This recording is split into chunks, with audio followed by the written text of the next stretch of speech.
We're gonna shrink wrap these Sea-Doos. First, let's get them winterized.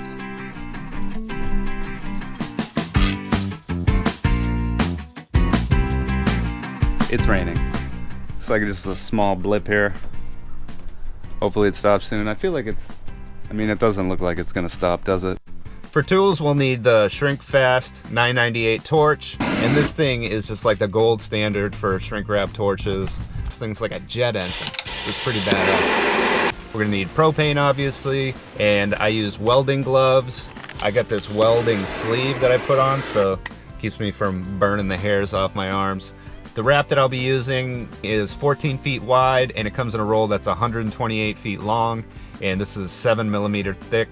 We're also gonna need woven banding, and that's gonna go around the bottom, and that's what you fold up the shrink wrap to and help tie it down and keep it cinched down.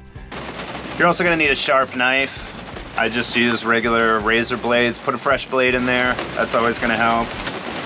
Another good choice is these Victorinox knives. These things, super sharp, careful with them. When I start with the banding, I want a few different points that I can run the banding through. That way when I cinch it tight, it doesn't go underneath. I'll show you that now.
Goddamn rain.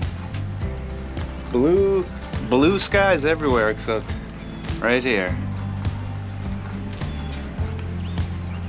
Show must go on.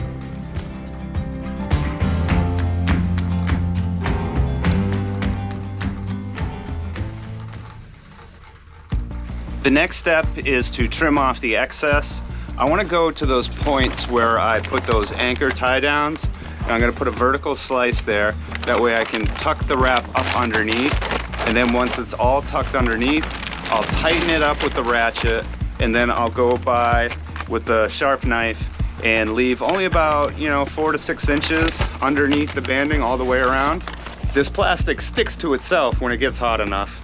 So you heat it up too hot, you're going to melt it, and it'll even catch on fire. So you got to be pretty precise with how long you're holding the torch to it. When it comes to the back here where this buckle is, I like to go underneath. So I'll just put a couple of slices on either side.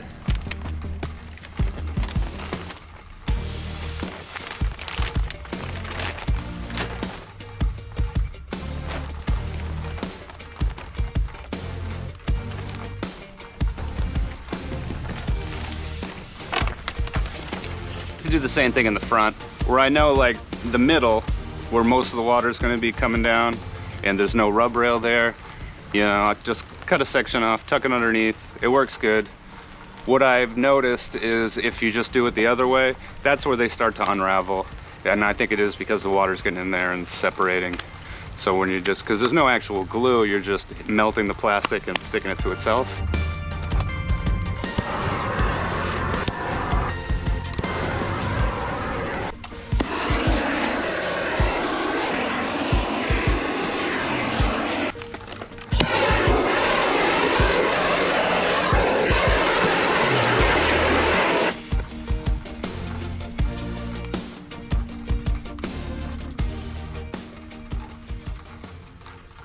The rim's all folded up and sealed. Next we're gonna get the extension, and that's gonna get the hard to reach places. If you don't have an extension, you can get a ladder and lean over. That works fine too. This just makes it a lot easier.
Did it.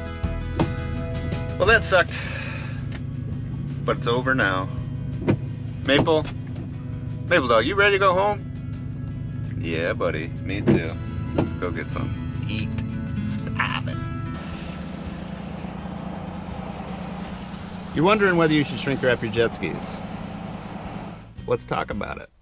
I just got a text message from John in Centerville, and he was asking, oh, why don't I just look? Good morning. From a longevity standpoint, better to wrap the jet skis and keep them outside or winterize and store in the garage? I wrote back to him, makes no difference to the machines. The folks who wrap them want the garage space. There you have it. Video over.